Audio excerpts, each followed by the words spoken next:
नमस्कार, मी जान्हवी सावंत. गुरुकिल्ली यशाची मध्ये आपलं स्वागत आहे. भारतामधल्या बऱ्याच विद्यार्थ्यांची अशी अपेक्षा असते की आपण परदेशात जाऊन शिक्षण घ्यावं, मात्र त्यासाठी नेमकं काय करावं हे समजत नसतं. म्हणूनच आज आपण डॉक्टर होण्यासाठी रशियन विद्यापीठातील संधी या विषयावरती बोलणार आहोत आणि यावर मार्गदर्शन करण्यासाठी आपल्या सोबत आहे डॉक्टर क्षितिज मणेरीकर. सर, कार्यक्रमामध्ये आपलं स्वागत आहे. नमस्कार. तर विषयाला सुरुवात करण्याआधी आपण सरांची ओळख करून घेऊया. डॉक्टर क्षितिज मणेरीकर हे स्मॉलेन्स्क स्टेट मेडिकल युनिव्हर्सिटी 2008च्या बॅचचे गोल्ड मेडलिस्ट आहेत. त्यांनी MBBS, MS, FAMS, FCLS या डिग्री संपादन केलेल्या आहेत. शिवाय सध्या ते कन्सल्टंट ऑन्कोसर्जन आणि ॲडव्हान्स लॅप्रोस्कोपिक सर्जन म्हणून कार्यरत आहेत. आता आपण जाणून घेऊया त्यांनी शिक्षण घेतलेल्या युनिव्हर्सिटीबाबत. स्मॉलेन्स्क स्टेट मेडिकल युनिव्हर्सिटी ही रशियामधील MBBSचं शिक्षण देणारी रशियन सरकारची 105 वर्ष जुनी असलेली महत्त्वाची युनिव्हर्सिटी आहे.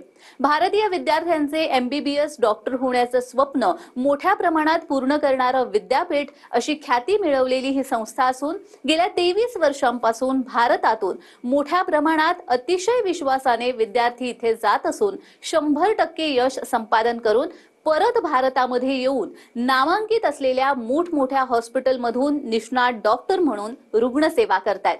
सर्व सुसज्ज सुविधा असणाऱ्या या विद्यापीठांमधून आपल्या मुलामुलींना डॉक्टर बनवण्यासाठी पाठवण्यात पालकांचं नेहमीच प्राधान्य राहिलंय.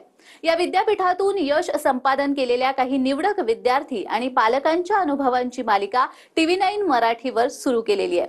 चला तर मग आजच्या पाहुण्यांसोबत प्रत्यक्ष चर्चेला सुरुवात करूया. सर, खरं तर आपण बघतोय तुम्हीही खरं तर स्मॉलेन्स्क युनिव्हर्सिटीमधून शिक्षण घेतलेलं आहे, ग्रॅज्युएशन केलेलं आहे, गोल्ड मेडलिस्ट आहात तुम्ही. तर मला असं विचारायचंय की शासकीय प्रवेश जर मिळायला हवं तर विद्यार्थी आणि पालकांची नेहमीच पसंती राहिलेली आहे, मात्र जर तिथे प्रवेश मिळाला नाही तर अशा विद्यार्थ्यांना खासगी मेडिकलमध्ये प्रवेश मिळू शकतो का? काय सांगाल या संदर्भात? हो, नक्कीच. आता सध्या दिवसेंदिवस वैद्यकीय क्षेत्राकडे जाणाऱ्या मुलांची संख्या आणि वैद्यकीय परीक्षा देणाऱ्या मुलांची संख्या ही खूपच जास्त वाढत आहे. त्याच्यामुळे प्रत्येक मुलाला इथे शासकीय महाविद्यालयामध्ये ॲडमिशन मिळणं हे शक्य नसतं.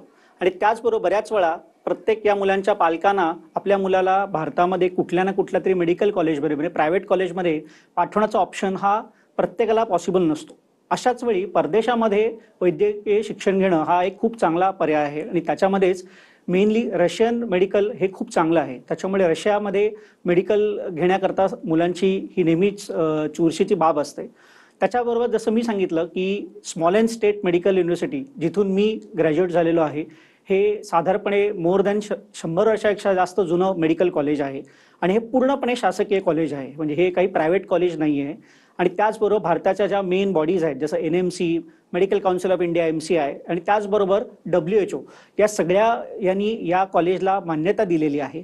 इनफॅक्ट WHOच्या लिस्टमध्ये आपण जर बघितलं तर स्मॉलेन्स्क स्टेट मेडिकल युनिव्हर्सिटीचा नंबर हा फार फार वरती लागतो. सो डेफिनेटली ज्यांना इथे शासकीय याच्यामध्ये ॲडमिशन मिळत नाही आहे किंवा प्रत्येक वेळेला ज्यांना प्रायव्हेट कॉलेजची पॉसिबिलिटी नाही, त्यांच्याकरता हा डेफिनेटली चांगला असा उपाय आहे. अगदीच. आणि याबाबत स्मॉलेन्स्क स्टेट युनिव्हर्सिटीचे चॅन्सलर जे आहेत RS कोझलॉव यांनी आपली प्रतिक्रिया दिलेली आहे, पाहूयात. Ladies and gentlemen, Smolensk State Medical University would like to welcome you as our potential students in beautiful city of Smolensk, Russian Federation. Smolensk State Medical University has been founded on 4th of April 1920 and currently is one of the leading medical universities in Russia, celebrating quite a substantial achievements during the last years.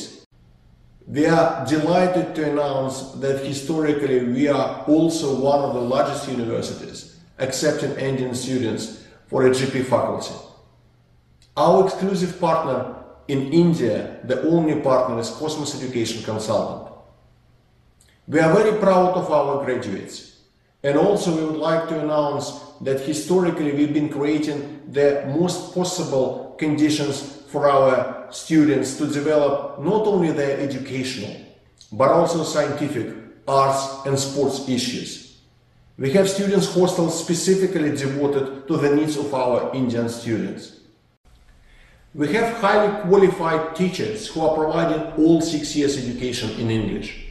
After the successful graduations, we are providing you not only a degree but also a license for your further studies. Smolensk State Medical University is very proud that currently we have more than 2,000 Indian students. Out of them, more than 50% are actually women. This is the highest number amongst all medical universities in Russian Federation. We are also very proud that our graduates, when they are coming back to India, are passing very successfully with a very high percentage screening test to allow them to work in India and also abroad.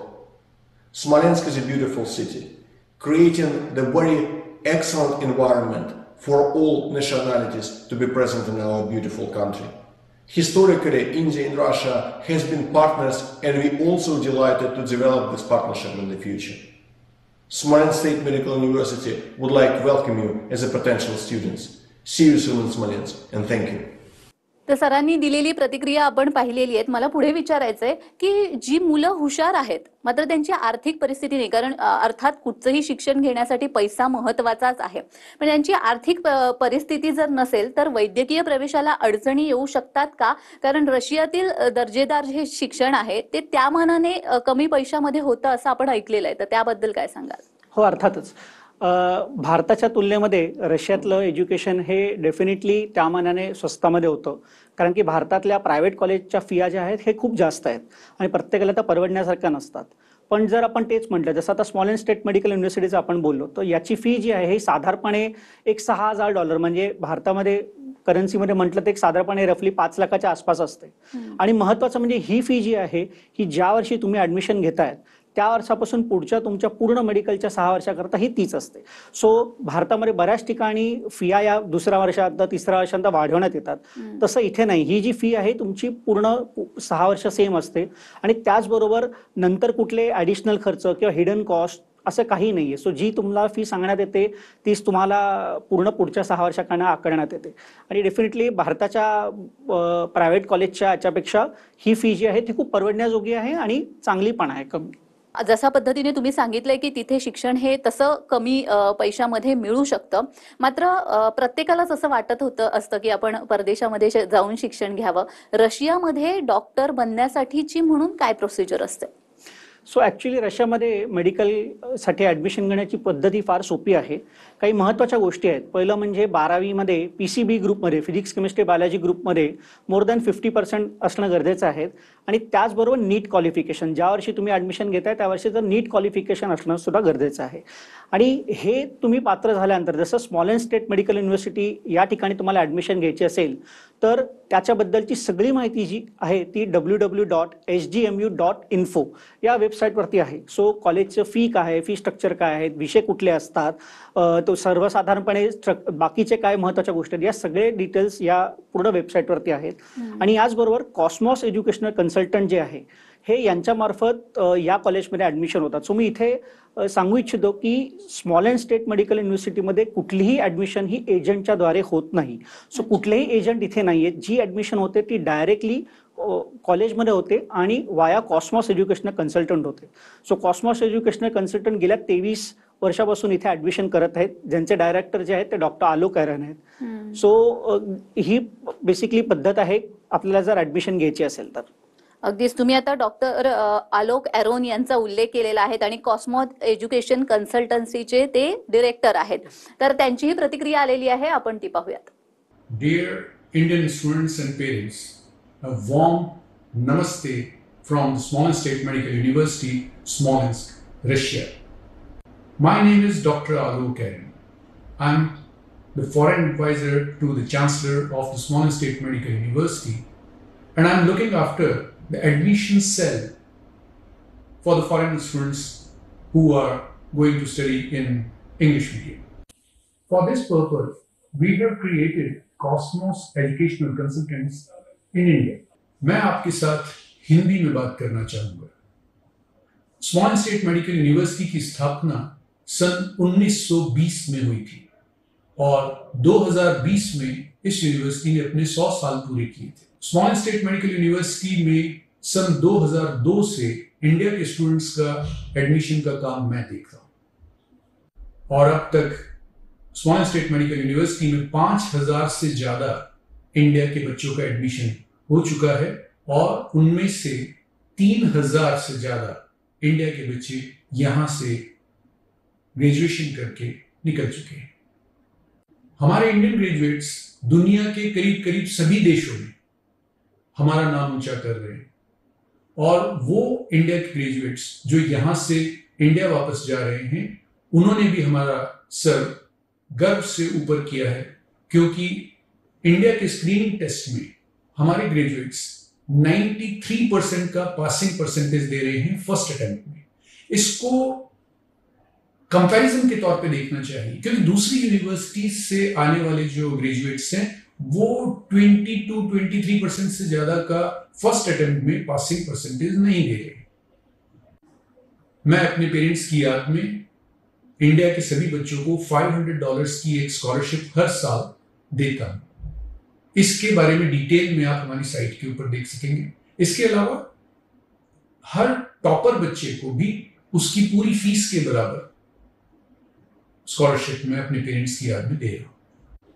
इस समय स्मॉलेंस state medical university में 2000 से ज्यादा India के बच्चे पढ़ रहे हैं, और उनमें से 1000 से ज्यादा इंडिया की लड़कियां हैं। हमारी यूनिवर्सिटी में 5 हॉस्टल्स हैं, जिसमें से 3 हॉस्टल्स सिर्फ इंडिया के बच्चों के लिए हैं। इनमें गर्ल्स हॉस्टल अलग है, बॉयज हॉस्टल अलग है। हमारे कैंपस में एक इंडियन मेस भी काम कर रही है, जिसमें इंडियन कुक्स के द्वारा 2 तरह का खाना बनाया जाता है, pure vegetarian end non vegetarian. हमारी यूनिवर्सिटी में पढ़ाई का ड्यूरेशन 6 साल है, और सभी 6 सालों में पढ़ाई का मीडियम इंग्लिश मीडियम है। हमारी यूनिवर्सिटी द्वारा दी जाने वाली डिग्री दुनिया के सभी देशों में रिकॉग्नाइज्ड है। ये डिग्री WHO से भी रिकॉग्नाइज्ड है। इंडिया में इंडियन गवर्नमेंट NMC की तरफ से भी ये डिग्री रिकॉग्नाइज्ड है। हमारी यूनिवर्सिटी की डिग्री NMC के सभी रिक्वायरमेंट्स को सेटिस्फाई करती है, including licensing examination. Students and parents, इस बात का ध्यान रखिए कि हमारी यूनिवर्सिटी में एडमिशन सिर्फ और सिर्फ डायरेक्ट एडमिशन होते हैं। हमारी यूनिवर्सिटी हम इंडिया के किसी भी एजेंट को हमारे यहाँ एडमिशन देने के लिए अपॉइंट नहीं करते हैं।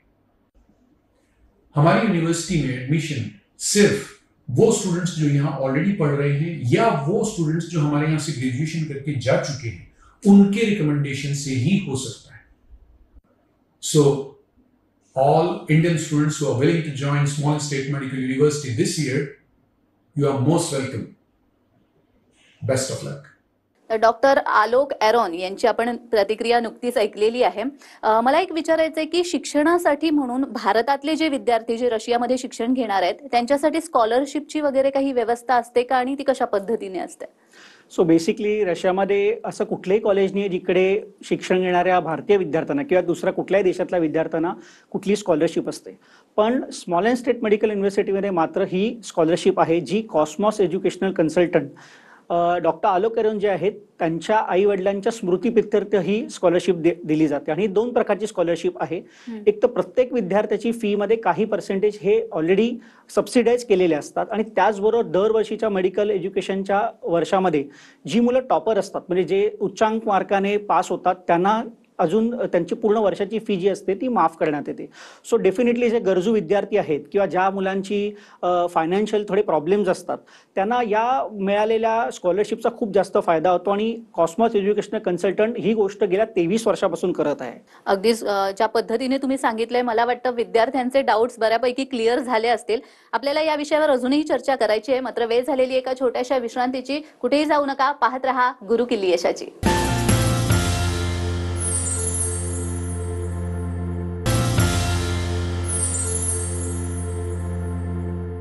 विश्रांतीनंतर सर्वांचं पुन्हा एकदा स्वागत आहे, आणि आज आपण चर्चा करतो आहोत डॉक्टर होण्यासाठी रशियन विद्यापीठामध्ये काय काय संधी आहेत, कोणकोणत्या संधी आहेत या विषयावरती, आणि आपल्याला मार्गदर्शन करतायत डॉक्टर क्षितिज मणेरीकर। सर, तुम्ही जसं ज्या पद्धतीने सांगितलेलं आहे की रशियामध्ये जर शिक्षण घ्यायचं असेल या स्मॉलेंस्क स्टेट युनिव्हर्सिटीमधून, तर स्कॉलरशिपची व्यवस्था सुद्धा बऱ्यापैकी करण्यात आलेली आहे। मात्र विद्यार्थ्यांना एक उत्सुकता असते, ती म्हणजे की तिथलं शिक्षण हे कोणत्या माध्यमात होत असतं, आणि शिक्षणाची एकूणच पद्धती तिथली काय असते? सो स्मॉलेंस स्टेट मेडिकल युनिव्हर्सिटीमध्ये जे पण पूर्ण एज्युकेशन आहे 6च्या 6 वर्ष हे पूर्णपणे इंग्लिश मीडियममध्ये आहे। तिथलं जे मेडिकल सिलेबस आहेत, जी वैद्यकीय शिक्षणाची पुस्तकं आहेत, ही सगळी भारतामध्ये जी वापरली जाते. सो इंडियामध्ये जी आपण पुस्तकं वापरतो तीच सगळी फॉरेन ऑथरची इंग्लिशमधली पुस्तकं आहेत. सो तुमचं एज्युकेशन जे असतं हे कम्प्लिटली इंग्लिशमध्ये असतं. हे जे सगळे प्रोफेसर्स आहेत हे गेले 23-24 वर्षापासून भारतीय विद्यार्थ्यांना शिकवत आहेत. त्याच्यामुळे भारतीय विद्यार्थ्यांशी कसा रॅपो साधायचा, त्यांना कुठल्या भाषेत समजावणं सोपं जातं, हे सगळं त्या रशियन शिक्षकांना व्यवस्थित माहिती आहे आणि त्याच्यामुळे मुलांचा कुठलाही प्रॉब्लेम होत नाही शिक्षण घेण्यामध्ये. अगदीच. आणि बघा आता मध्यमवर्गीय जो पालक असतो तो जनरली बाहेर परदेशामध्ये आपल्या मुलांना पाठवण्यास तितकासा वैद्यकीय शिक्षणासाठी उत्सुक नसतो किंवा मनाने तयार नसतो, कारण काही असू शकतं की पैसे, महत्वाचा मुद्दा म्हणजे पैसे, आर्थिक अडचण आणि अनेक बऱ्याच गोष्टी. तर तुमचा हा एकूण अनुभव कसा होता, कारण तुम्ही त्या युनिव्हर्सिटीमध्ये शिक्षण घेतलंय, तुमच्या पालकांचा अनुभव कसा होता, काय सांगा? तुम्ही म्हणालात की ऍक्च्युली भारतीय पालक हे फार चिंताग्रस्त असतात जेव्हा आपल्या मुलांना परदेशात पाठवायचं असतं. फायनान्शियली पण बरेच प्रॉब्लेम असतात. पण मी जसं सांगितलं, हे कॉलेज पूर्ण शासकीय कॉलेज आहे, WHO MCI रेकग्नाइज कॉलेज आहे. त्याच्यामुळे भारतामध्ये आपल्याला बँक लोन, एज्युकेशनल लोन हे फार इझिली मिळतं. त्याच्यामुळे पालकांच्या दृष्टीने आणि फी स्ट्रक्चर सेम असल्यामुळे पुढच्या 6 वर्षाचा खर्च जो होणार आहे याची आपल्याला अंदाज आलेला असतो आणि पालक सुद्धा त्या मानाने आपलं पुढचं 6 वर्षाचा आणि शिक्षणाचा खर्च कसा आहे हे आधीपासून विचार करून त्याची हे त्यांना करता येते. आणि त्याचबरोबर जर त्यांचा मुलगा हुशार असेल आणि त्याला स्कॉलरशिप मिळाली तर त्यांचा खर्च अजूनही वाचला जातो. सो या प्रकारे बेसिकली कुठलाही पालक पाठवताना एक तर फायनान्स आणि दुसरी महत्वाची गोष्ट जी असते ती म्हणजे सिक्युरिटी. तर मी सांगू इच्छितो की इथे जे पण हॉस्टेल्स आहेत स्मॉलेन्समध्ये ते पूर्णपणे हे भारतीय विद्यार्थ्यांचे हॉस्टेल्स आहेत. मुलींचं हॉस्टेल हे वेगळं असतं, मुलांचं हॉस्टेल वेगळं असतं. प्रत्येक हॉस्टेलमध्ये सिक्युरिटी कॅमेराज आहेत आणि कंटिन्युअसली 24 आवर्स सिक्युरिटी गार्ड असतात. आणि त्याचबरोबर डॉक्टर आलोकरन जे आहेत हे स्वतः तिथेच एका हॉस्टेलमध्ये राहतात. सो त्यांची या सगळ्या मुलांवरती कंटिन्युअसली नजर असते. त्याच्यामुळे मुलं भरकटण्याचे चान्सेस फार कमी असतात. कॉस्मॉस एज्युकेशनल कन्सल्टीचा तुम्ही उल्लेख केला, तर मला विचारा असं वाटतं की आतापर्यंत किती मुलांना त्यांनी वैद्यकीय प्रवेश तिकडे मिळवून दिलेला आहे? साधारणपणे 2002 पासून आजपर्यंत बघितलं तर कमीत कमी एक 2500 ते 3000 मुलं भारतीय तिकडे गेलेले आहेत, ज्याच्यामध्ये साधारणपणे 1000 ते 1100 तर मुली असतील. आणि मी आवर्जून सांगू इच्छितो की दिवसेंदिवस वर्षानुवर्ष ही संख्या वाढत चाललेली आहे. सो ज्या वर्षी मी गेलो 2002 मध्ये आणि आज आपण म्हणालो तर इतक्या वर्षांमध्ये ही संख्या इतकी वाढलेली आहे. सो आपण समजू शकतो जर भारतीय मेंटॅलिटीप्रमाणे माउथ टू माउथ पब्लिसिटी असते. सो कॉलेज चांगलं आहे, शिक्षण चांगलं आहे, सिक्युरिटी आहे, दुसरे कुठलेच प्रॉब्लेम नाहीत, हे असेल तरच ही संख्या वाढली जाऊ शकते. म्हणूनच ही संख्या मुलांची जी वाढलेली आहे, मोर दॅन मला वाटतं 2500-3000 स्टुडंट्स आज तागत या कॉलेजमधून ग्रॅज्युएट झालेले आहेत. तुम्ही एकंदरच ही प्रोसिजर सगळी सांगितलेली आहे की रशियामध्ये या युनिव्हर्सिटीमध्ये कशा पद्धतीने शिक्षण घेतलं जातं, स्कॉलरशिपची व्यवस्था देखील त्या ठिकाणी करण्यात आलेली आहे. मला एक विचारायचं वाटतं की जेव्हा आपण शिक्षण पूर्ण करून भारतामध्ये परततो त्यानंतर इथल्या हॉस्पिटल्समध्ये काम करण्यासाठी किंवा स्वतःचा वैद्यकीय व्यवसाय सुरू करण्यासाठी म्हणून काही एक्झाम्स वगैरे द्याव्या लागतात का, आणि जर द्याव्या लागत असतील तर त्या कशा पद्धतीच्या असतात? तिथून शिक्षण पूर्ण केल्यानंतर इकडे भारतात आल्यानंतर आपल्याला स्क्रीनिंग एक्झाम द्यायची असते. ही दरवर्षी असते एक्झाम आणि या स्क्रीनिंग एक्झाममध्ये पास झाल्यानंतर तुम्हाला भारतामध्ये इंटर्नशिप करायला लागते आणि मग तुम्ही तुमची प्रॅक्टिस किंवा जिथे पुढचं शिक्षण घ्यायचं ते घेऊ शकता. इथे स्मॉलेन्स्क स्टेट मेडिकल युनिव्हर्सिटीचा महत्त्वाचा मुद्दा असा आहे की या कॉलेजचा जो स्क्रीनिंग एक्झाम पास होण्याचा रेट आहे हा मोर दॅन 90% आहे. सो दरवर्षी समजा 100 मुलं बसत असतील तर त्याच्यातली 90 मुलं ही एक्झाम पास करतात. जो हा रिझल्ट आपण रशियातला किंवा कुठल्याही दुसऱ्या परदेशातल्या कॉलेजांची कम्पेअर केला तर त्या मानाने खूप जास्त आहे. बाकीच्या ठिकाणी हा रिझल्ट एवढा नाही आहे आणि हा सगळा रिझल्ट हा पूर्ण डिटेल आपल्या वेबसाईटवरती असतो जो आपण बघू शकतो. सो तिथून पास होऊन इकडे आल्यानंतर सुद्धा जे महत्त्वाचं आहे त्याचं सुद्धा प्रशिक्षण जे आहे ते पूर्णपणे तिथे देण्यात येतं, ज्याचा फायदा मुलांना इथे आल्या एक्झाम पास करण्यामध्ये होतो. आणि ही एक्झाम झाल्यानंतर मग पुन्हा आपल्याला काही इंटर्नशिप वगैरे असा प्रकार करावा लागतो का? 1 वर्षाची इंटर्नशिप आपल्याला करावी लागते. सो ते एक्झाम पास झाल्यानंतर आपण जे शासनाने दिलेले हॉस्पिटल्स आहेत त्या संलग्न हॉस्पिटलमध्ये आपल्याला इंटर्नशिप करावी लागते. अच्छा, एवढा सगळा जी माहिती तुम्ही दिलेली आहे, इन्फॉर्मेशन दिलेली आहे, त्यामधून मला वाटतं विद्यार्थ्यांना क्लिअर झालेलं असेल बऱ्यापैकी की तिथल्या युनिव्हर्सिटीमध्ये, रशियन विद्यापीठामध्ये जर आपल्याला वैद्यकीय शिक्षण घ्यायचं असेल तर काय पद्धतीने प्रोसिजर सगळी असते. मला याच माध्यमातून तुम्हाला सांगायचंय की आपल्या विद्यार्थ्यांसाठी आणि पालकांसाठी जर वैद्यकीय शिक्षण त्यांना रशियामध्ये घ्यायचं असेल तर तुम्ही काय सांगाल? डेफिनेटली आता मला हे कॉलेज सोडून सुद्धा 15 ते मोर दॅन 15-16 इयर्स झालेले आहेत. आज मी अतिशय चांगल्या प्रकारे भारतामध्ये कार्यरत आहे. सो मी आवर्जून सांगतो, ज्या पालकांना किंवा ज्या मुलांना भारतामध्ये कुठल्याही कारणामुळे ॲडमिशन घेता येत नाही आहे किंवा मिळत नाही आहे, त्यांच्याकरता स्मॉलेन्स स्टेट मेडिकल युनिव्हर्सिटी हा खूप चांगला ऑप्शन आहे, जो कम्प्लिटली एजंट फ्री आहे. कुठलाही याच्यामध्ये एजंट समाविष्ट नाही आहे. कॉलेजबद्दलची सगळी माहिती आपल्या वेबसाईट www.sgmu.info याच्यावरती आहे. आणि डॉक्टर आलोक एरोन, जे कॉस्मॉस एज्युकेशनल कन्सल्टंटचे डायरेक्टर आहेत, हे प्रत्येक मुलाला गेली कित्येक वर्ष गायडन्स देत आहेत. ते स्वतः तिथे असल्यामुळे प्रत्येक मुलांवरती त्यांचा होल्ड आहे. मुलांचा स्टुडंट व्हिसा घेऊन देण्यापासून त्यांची भारतातून रशियाला जाण्याची सोयी असेपर्यंत आणि मुलीला तिथे सेटल करण्यापर्यंत त्यांचे रिझल्ट जे आहेत ते पालकांना कळावेत, की आपला मुलगा किंवा मुलगी काय करत आहे, ही प्रगती कळावी, याच्याकरता ते रिझल्ट दर 6-6 महिन्यांनी पालकांपर्यंत पोहोचवणे, या सगळ्या गोष्टी गेली बरेच वर्षांपासून करत आहेत. आणि म्हणूनच दरवर्षी ही जी संख्या आहे वाढत आहे. तर आणि याचबरोबर तुम्हाला अजून कुठली माहिती पाहिजे असेल तर सध्या तिथे शिकणारी मुलं जी आहेत किंवा तिथून पास आउट झालेले आहेत, हे सगळे इन्फॉर्मेशन सेंटर म्हणून या मुलांचे किंवा त्यांच्या पालकांचे नंबर देखील आपल्या वेबसाईटवरती आहेत. तुम्ही कोणालाही फोन करून फर्स्ट हँड इन्फॉर्मेशन घेऊ शकता. सर, खरंच तुम्ही इतकी सुंदर माहिती दिलेली आहेत आणि त्यामुळे मला वाटतं बऱ्याच विद्यार्थ्यांना आता त्यांचं जे विद्यापीठामध्ये बाहेरच्या विद्यापीठामध्ये जाऊन शिकण्याचं जे स्वप्न आहे ते अर्थात पूर्ण होणार आहे. आणि अर्थात तुम्हाला जर काही माहिती हवी असेल तर तुम्ही ती त्यांनी जी वेबसाईट सांगितलेली आहे त्या वेबसाईटच्या माध्यमातून घेऊ शकतात. सर, तुम्ही इथे आलात आणि खूप छान असं मार्गदर्शन केलेलं आहे, त्याबद्दल खरंच तुमचे धन्यवाद. धन्यवाद. तर गुरुकिल्ली यशाची या कार्यक्रमामध्ये आज आपण इथेच थांबतोय. पुन्हा एकदा भेटणार आहोत एका नवीन विषयासह. तोपर्यंत पाहत रहा TV9 मराठी.